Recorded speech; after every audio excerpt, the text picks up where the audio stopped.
मैं हूं उद्देश्य AKA और आपको वेलकम करता हूं मेरे new YouTube channel let's get spiritually awaken with UD.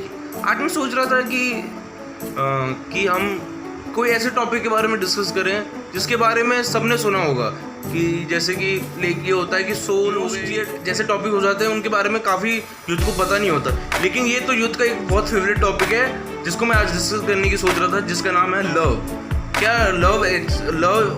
क्या लव होता है, वॉट इज एक्चुअली लव, और ट्रू लव क्या एग्जिस्ट करता है इस दुनिया में इन रियलिटी। क्योंकि मूवीज में तो ट्रू लव हमेशा से एग्जिस्ट करता है और एग्जिस्ट होगा, लेकिन रियल वर्ल्ड में क्या ट्रू लव एग्जिस्ट होता है? सबसे पहले हमें लव की डेफिनेशन समझनी पड़ेगी। लव एक्चुअली होता क्या है? देखिए, love in actual sense is a lump sum of the total of the, मतलब बेसिकली लव को हम ऐसे डिफाइन कर सकते हैं जैसे कि लव इज इमोशन। एक इमोशन है जिसमें बहुत सारी इमोशंस आती है। लव एक सिंगल इमोशन को नहीं बोलते हम। लव के अंदर जैसे अगर आप किसी पर्सन के लिए अनकंडीशनल आपके अंदर केयर है।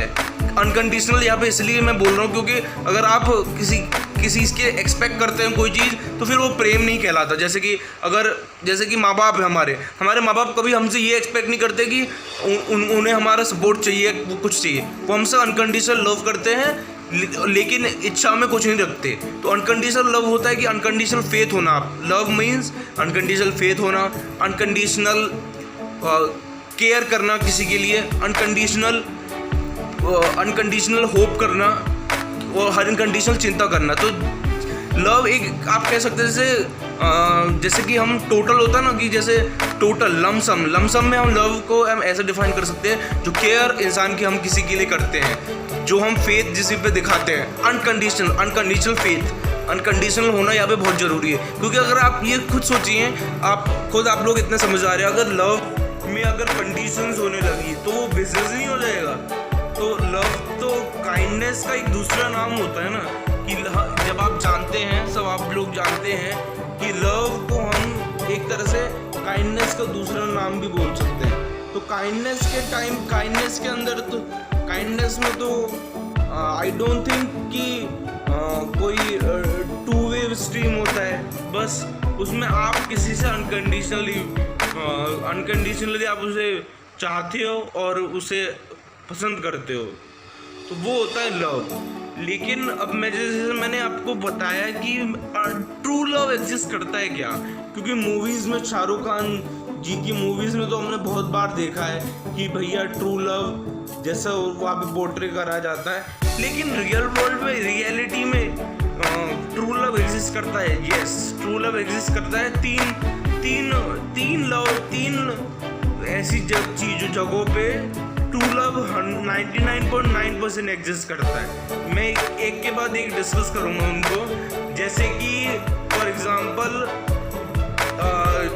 एक भगवान और भक्त के बीच के जो प्रेम होता है, जिसको हम भक्ति कहते हैं, उसमें 100% हमेशा ट्रू लव होता है।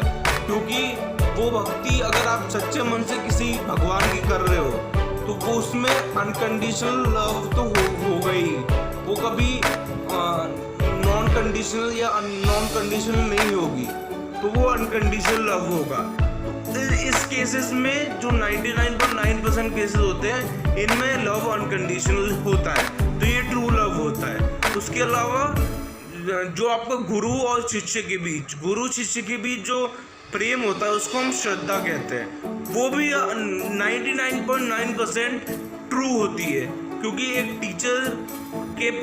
टीचर का और बच्चे के प्रति का जो प्रेम होता है वो हमेशा अनकंडीशनल होता है। वहाँ पे कोई कंडीशन स्पेसिफाइड नहीं होती। और आखिर में last but not the least, जो माता पिता का प्रेम होता है, माता पिता का प्रेम अपने बच्चों के साथ होता है, उसको ममता बोलते हैं, तो वो भी अनकंडीशनल होता है। तो ये तीन ऐसे रिलेशंस हैं यहाँ पे जहाँ पे अनकंडीशनल लव आपको हमेशा मिलेगा 99.9%। और अगर नहीं भी मिलेगा तो शायद ऐसा हो सकता है कि माँ बाप की तरफ से मिले पर बच्चे की तरफ से ना मिले, ये हो सकता है। लेकिन ऐसा नहीं होगा कि माँ बाप भी किसी अपने बच्चे को अनकंडीशनल लव ना करे, क्योंकि माँ बाप जनरली आउट ऑफ अगर 10 में से अगर आप 9.5 टाइम्स लोगे तो हमेशा माँ बाप अपने बच्चों की केयर करते हैं, अनकंडीशनल लव उन्हें करते हैं, उन्हें प्रोवाइड करते हैं। लेकिन अब लव ये तो हमें समझ में आ गया, लव ये है लव।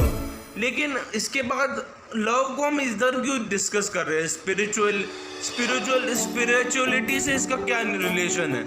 देखिए, स्पिरिचुअलिटी से इसका बहुत बड़ा कनेक्शन है, क्योंकि जो लव होता है उसको आजकल हमने है ना फिजिकल फॉर्म में दिखाना, पोर्ट्रे करना शुरू कर दिया है कि लव तो भैया के शेप में आई लव यू बोल के। तो वैसे लव असल में लव नहीं होता। लव असल में रूह से कनेक्ट हो जाते हो। क्योंकि देखो, मैंने भी एक यूट्यूब चैनल पे मैं जब देख रहा था लव के बारे में, थोड़ा जो नॉलेज ले रहा था, तो मुझे एक डेफिनेशन पता चली। लव को हम रूह की इबादत कहते हैं। रूह की इबादत मतलब, रूह तो मतलब होता है, रूह उर्दू वर्ड है। रूह का मतलब होता है आत्मा, और इबादत का मतलब होता है, इबादत भी उर्दू वर्ड है, इबादत का मतलब होता है वर्शिप। तो आप किसी की पूजा करते हो, क्योंकि पूजा इन सेंस कि आप किसी के चरित्र के बारे में, किसी के उसके बारे में आप अच्छे से जान जाते हो। जैसे कि फॉर एग्जांपल माँ बाप है हमारे, वो हमारे चरित्र के बारे में हमसे अच्छा जानते हैं। जो चीज़ें हम नहीं जानते अपने माँ बाप के अपने बारे में, वो माँ बाप हमसे अच्छा हमारे बारे में जानते हैं। तो वो हो जाता है रूह की इबादत। और माँ बाप है ना, देखिए फिजिकली देखिए ऐसा होता है कि बहुत बच्चे, जैसे तो काफ़ी बच्चे का डिफरेंट होता ही है, कोई गोरा होता है, कोई काला होता है, लेकिन हर माँ बाप अपने बच्चे की आत्मा से प्रेम करता है। वो फिजिकल रंग से प्रेम नहीं करता कि बच्चा सांवला है, काला है, गोरा है, पीला है। ऐसे प्रेम नहीं होता है। वो अनकंडीशनल लव इसलिए उसे बोलते हैं क्योंकि वो बच्चे की रूह से, बच्चे की आत्मा से कनेक्टेड है। और आत्मा का कोई रंग नहीं होता, कोई आकार नहीं होता। जैसे श्री कृष्ण जी ने भगवत गीता में जब अर्जुन को ज्ञान दिया था, जब उन्होंने कहा था कि जो रूह होती है, जो हमारी आत्मा होती है, वो निराकार होती है, उसका कोई शेप नहीं होता, उसका कोई कलर नहीं होता, और ना ही उसको हम कोई भी चीज़ से डिस्ट्रॉय कर सकते हैं, आग से, पानी से, उसको कोई चीज़ से सुखाया नहीं जा सकता। तो वही है, जो चीज़ निराकार है, जो हमारी सोल है, वो निराकार होती है, और उसका जो प्रेम होता है, क्योंकि जो लव है वो है self bond connection with the higher self. मतलब आप किसी के हायर सेल्फ के साथ, किसी आत्मा के साथ, अपनी आत्मा के साथ किसी और आत्मा के साथ जुड़ जाते हैं, उसे हम लव बोलते हैं। जैसे कि एक और मैं आपको एग्जांपल दे सकता हूँ, जैसे राधा कृष्ण का जो हम प्रेम सुनते हैं, क्योंकि देखिए राधा कृष्ण जी का जो प्रेम था वो कितने समय पहले था, आज से कितने सालों पहले, 5000 साल पहले उन लोगों का जन्म हुआ था, और उन लोगों की प्रेम कहानी घटित हुई थी। लेकिन आज भी हम उनके प्रेम को इसलिए सर्वोपरि इसलिए रखते हैं क्योंकि उनका प्रेम सच्चा था और मन का था।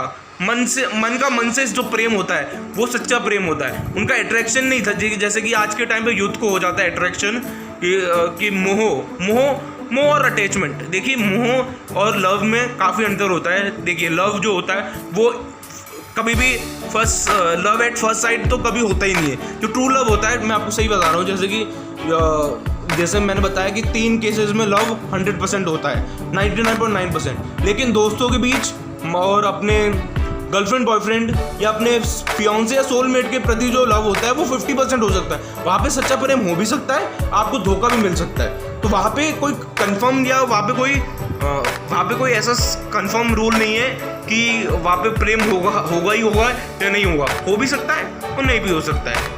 वो डिपेंड करता है सिचुएशन पे और उस इंसान पे डिपेंड करता है जिससे आप प्रेम कर रहे हो। तो वही है कि मोह और प्रेम में क्या होता है, मोह में आपको एडिक्शन हो जाता है। मोह में ये होता है कि आप अपने प्रेमी से अटैच इतना ज़्यादा हो जाते हैं कि आप उसकी आत्मा से नहीं, उसकी आप फिजिकल प्रॉपर्टीज से, जैसे कि वो कितना सुंदर दिखता है, कैसा उसके फीचर्स हैं, कैसे वो वाला लव जो होता है वो फिजिकल हो जाता है। जब तक लव आपका स्पिरिचुअल नहीं होगा, आपका किसी आत्मा के साथ, किसी दूसरी आत्मा के साथ प्रेम नहीं होगा, तो उसको हम प्रेम नहीं बोल सकते, वो मोह हो जाता है। और कृष्ण जी ने कहा भी है कि मोह से हमेशा दूर रहना चाहिए। जहाँ प्रेम है वहाँ मोह की जगह नहीं है, और जहाँ मोह है वहाँ प्रेम कभी एग्जिस्ट नहीं कर सकता। तो ये होता है मोह। अब मैं आपको एक कहानी बताता हूँ जिससे आपको प्रेम के बारे में आप और अच्छे समझ पाएंगे कि एक हस्बैंड वाइफ, एक जगह होती है जहाँ पे हस्बैंड वाइफ्स होते हैं, जहाँ पे पति पत्नी रहते हैं एक साथ कुछ समय पहले तक। तो उनकी शादी को हो गए 4 साल, उन्होंने लव मैरिज की थी। अब 4 साल बाद जो हस्बैंड था, जो हस्बैंड था वो प्रोफेशनल लाइफ में बहुत स्ट्रगल कर रहा था। जैसा आप जानते हैं कि कभी कभी स्ट्रगल हो जाता है प्रोफेशनल लाइफ में। प्रोफेशनल लाइफ का स्ट्रगल वो पर्सनल लाइफ में भी अपनी बीवी से अच्छे से बिहेव नहीं कर रहा था, अपनी बीवी को गाली गलौज कर रहा था, अपनी बीवी को अच्छे से बिहेव नहीं कर रहा था, टॉर्चर कर रहा था। तो एक बार उसने गुस्से में आके कह दिया कि मैं अब तुमसे डिवोर्स चाहता हूँ, मैं नहीं चाहता कि मैं तुम्हारे साथ अब रहूँ। तो बीवी ने कहा कि मैं आपको डिवोर्स दे दूंगी कि अगर आपकी इच्छा है तो, क्योंकि जो बीवी थी वो उससे पति से अपने सच्चा प्रेम करती थी, पति भी करता था, तो पति उस प्रेम को भुला चुका था।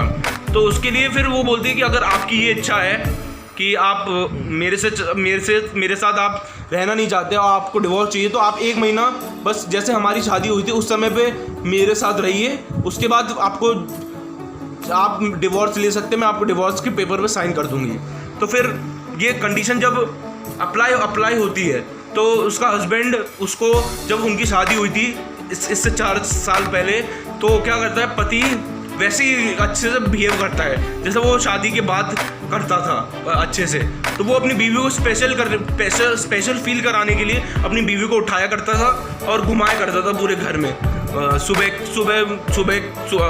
सा टाइम पे, कभी भी कोई भी टाइम पे, तो वो स्पेशल फील कराने के लिए। तो जब उसने अपनी बीवी को उठाया, यहाँ पे इंपॉर्टेंट पॉइंट ये है, जब उसने अपनी बीवी को उठाया तो उसको फील हुआ कि उसकी बीवी का वजन तो बहुत कम हो चुका है। जब 4 साल पहले उसने अपनी बीवी को उठाया था तब तो उसका बीवी का वजन काफ़ी अच्छा था, लेकिन अब उसका बीवी का वजन काफ़ी कम हो चुका है। तो उसे ये चीज़ अजीब लगी कि मेरी बीवी का वेट इतना कैसे कम हो चुका है।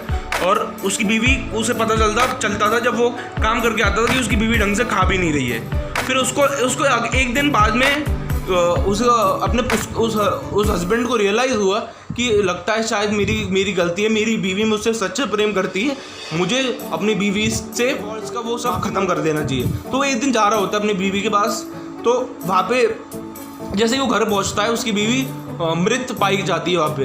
तो वो हैरान हो जाता है कि अब तक तो मेरी बीवी सही थी, एकदम से क्या हुआ बीवी को। और बीवी ने एक संदेश लिख के चली जाती है अपने हस्बैंड के लिए। वहाँ पे उस संदेश में ये लिखा होता है कि मैं आपसे सच्चा प्रेम करती थी, मेरे को कैंसर था और मेरे कैंसर का आखिरी स्टेज, कैंसर में 4 स्टेजेस होती है, तो 4थी स्टेज में उसका कैंसर था, और मेरी आखिरी इच्छा ये थी कि मैं आपके साथ एक आखिरी महीना आपके साथ रह सकूं, जिससे कि मेरी कर रहा था। उस कहानी के साथ कंटिन्यू करता हूँ कि जैसे कि वो बीवी मृत पाई गई तो उसके हस्बैंड ने देखा कि उसकी बीवी उसके लिए एक लेटर लिख के गई है। तो जब वो लेटर देखता है तो उसकी आंखों में आंसू आ जाते हैं। पत्नी लिखती है कि मेरे को कैंसर था और मेरी कैंसर का आखिरी स्टेज थी, 4th स्टेज थी, और मेरी आखिरी इच्छा बस यही थी कि मैं आपके साथ 1 महीने के लिए जैसे हम लोग पहले रह करते थे, इतने प्रेम के साथ, प्यार के साथ रह लूँ। और वो पढ़ने के बाद जो हस्बैंड होता है उसका दिल इतना इमोशनल हो जाता है, इतना दुखी हो जाता है कि इस कहानी से आप ये सीख सकते हैं कि बीवी ने तो सच्चा प्रेम किया ही किया और उसने अपनी इच्छा भी वो कर ली, लेकिन अब पति क्या करे। अब पति नहीं तो उसकी पत्नी तो जो है उसकी तो डेथ हो गई है। अब वो क्या सॉरी बोले, और जो सॉरी वो बोलने वाला था वो सॉरी भी नहीं बोल पाया अपनी बीवी को आखिरी बार। तो इससे आपको ये पता चलता है सच्चा प्रेम एग्जिस्ट करता है, पति पत्नी के बीच, दोस्तों के बीच, हर जगह सच्चा प्रेम एग्जिस्ट कर सकता है। लेकिन उसके लिए कुछ कंडीशंस होती हैं कि आपका जो बिलव्ड वन है, आपका सोलमेट है, वो कैसा है, वो कैसे आपको ट्रीट करता है। और जैसे कि आपने सुना होगा यूथ के केसेस में जो 15 to 25 एज के कैटेगरी में होते हैं जो लव के नाम पे सुसाइड कर लेते हैं। जैसे कि एक मैंने केस स्टडी किया था कि एक गांव का बंदा था, उसकी बेटी को कुछ किडनी में प्रॉब्लम थी, तो उस पिता ने किडनी अपनी बेटी को डोनेट कर दी, जिससे उसकी बेटी आगे जाके अपना जीवन और अच्छे से जी पाए। और अपने उस फादर ने अपनी बेटी के लिए इतना बड़ा सेक्रीफाइस किया। आप सोच सकते हैं कि कितना बड़ा सेक्रीफाइस है माँ बाप के लिए, कि बाप ने उसके लिए किडनी सेक्रीफाइस कर दी, अपनी एक किडनी, और उसको जीने का और अच्छा मौका दिया। और क्या होता है उसके बाद, उस लड़की को कॉलेज के टाइम पे प्यार हो जाता है एक लड़के से, और वो लड़का शायद शायद उसके माँ बाप उस लड़के से शादी करने के लिए मना कर देते हैं, ऐसा कुछ कंडीशन थी, और उस कंडीशन में वो सुसाइड कर लेती। तो इन कंडीशन से आप समझ सकते हैं कि यार अगर किसी माँ बाप ने अगर आपको मना भी कर दिया प्रेम में, देखिए अगर प्रेम ऐसा तो होता नहीं, ये प्रेम नहीं था, ये मोह होता है। ये जो प्रेम होता है उसमें कभी किसी की मौत नहीं होती, कि कोई नेगेटिव चीज़ हो ही नहीं सकती प्रेम में, सिर्फ मोह होता है। जब आपका अटैचमेंट ज़्यादा हो जाता है तो आपको हमेशा ये चीज़ देखनी चाहिए कि सच्चा प्रेम आपके माँ बाप आपसे हमेशा करेंगे।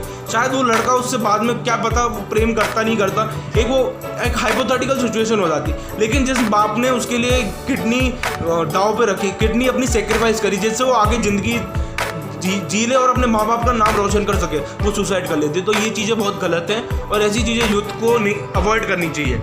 तो यही था दोस्तों आज का, मैंने कोशिश की आपको कि प्रेम के बारे में, ट्रू लव के बारे में बता सकूं कि ट्रू लव क्या होता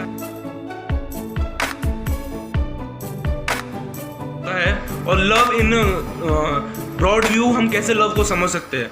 तो मैंने कोशिश की थी कि आपको मैं आसानी से लव के बारे में समझा चुकूं। अगर आपको मेरी ये वीडियो पसंद आई हो तो प्लीज़ लाइक करना, और इस वीडियो को जितना आप शेयर कर सके उतना शेयर करना। मेरा जितना चैनल ग्रो होगा उतना मेरे लिए अच्छा होगा, और आप प्लीज़ मुझे सपोर्ट करिए, शेयर कीजिए मेरे चैनल की वीडियोस को, लाइक ज़रूर करिए, और अगर आप नए हैं तो प्लीज़ सब्सक्राइब ज़रूर करिए मेरे इस चैनल को, जिससे मैं और ऐसी वीडियोस बनाने के लिए मोटिवेट हो सकूं। थैंक यू दोस्तों, जय हिंद, वंदे मातरम।